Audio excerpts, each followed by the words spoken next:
In January, we did my annual 31 Days to a More Effective Compliance program where we looked at one thing you could do each day. Well, we're back with the Compliance Tip of the Day. This is the podcast where we bring you daily insights and practical advice on navigating the ever-evolving landscape of compliance requirements. Whether you're a seasoned compliance professional or just starting your journey, my aim in this podcast is to provide you with a bite-sized, actionable tip to help you stay on top of your compliance game. In the chaotic world of 2025 and beyond, compliance will become even more important, and you staying on top of your game will help your company move forward. Next, on the Compliance Tip of the Day, we take up measuring compliance training effectiveness, a topic that is always front of mind for the compliance professional. Since at least 2017, the DOJ has emphasized the need for a determination of compliance training effectiveness. In the 2024 ECCP, it stated the following question: how has the company measured the effectiveness of its training? Have employees been tested on what they have learned? How has the company addressed employees who fail all or a portion of the testing? Has the company evaluated to the extent to which the training has had an impact on employee behavior and operations? Compliance training is one of the many subsystems within an overall compliance program, and this is certainly a critical one. Equally, compliance training is notably important. No company executive would ever say a company does not need to conduct compliance training.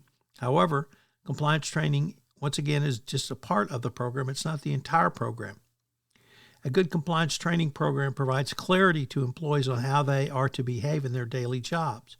When properly implemented, a compliance training program helps employees stay within guardrails. The compliance training program fulfills a very specific purpose, but there are other parts of the compliance program that have to be in place as well to prevent compliance lapses and keep the company safe. There are several different ways to show training effectiveness. You can show the training was aligned to the company's risk profile. Through user surveys and focus groups, you can measure whether the learners felt that the training is applicable to their roles, and you can measure user satisfaction. You can ask learners to give examples of how the training may have changed the way they do their jobs. One approach is to start at the beginning with an evaluation and move forward. This approach fulfills the DOJ requirement to answer the following questions. Have the employees been tested on what they have learned? How has the company addressed employees who fail a portion of their testing? If you want to take your role in post-training analysis to another level and determine the return on investment, you can perform a ethics and compliance training assessment to determine ROI by showing the money and resources put into training, and then you can show what the particular result was. The importance of determining effectiveness of your compliance program has been enshrined by the DOJ in the 2024 ECCP, and it demonstrates the DOJ wants to see the effectiveness of your program. This is something that many compliance professionals still struggle with, but the simple guidelines I've suggested, the more robust assessment and results, will give you a start to fulfill these precepts that were set out as far back as 2020. The key is, did you have an audit trail, and have you followed the prescripts that you set out? Remember, the DOJ doesn't expect you to be perfect, and it doesn't expect you to not make mistakes, but it expects you to keep trying and document your efforts and measure the data that is determined from each one of those.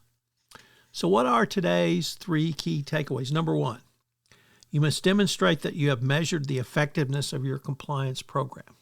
2, the DOJ is clearly moving towards this, and in the most recent ECCP mandated it.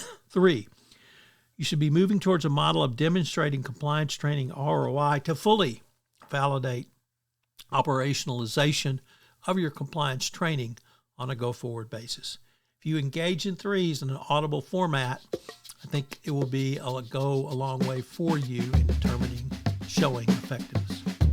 One of of the things that I'm happy to do for you, the compliance profession, is if you have a question or a series of questions you would like some compliance tips on, I'm happy to take any requests that you might want, certainly anonymize them, and give you a quick tip. Either one quick tip or maybe a week's worth of quick tips. So if you have any tips you want about your compliance program, you can shoot me an email at tfox@tfoxlaw.com. This podcast was created and produced with the assistance of AI.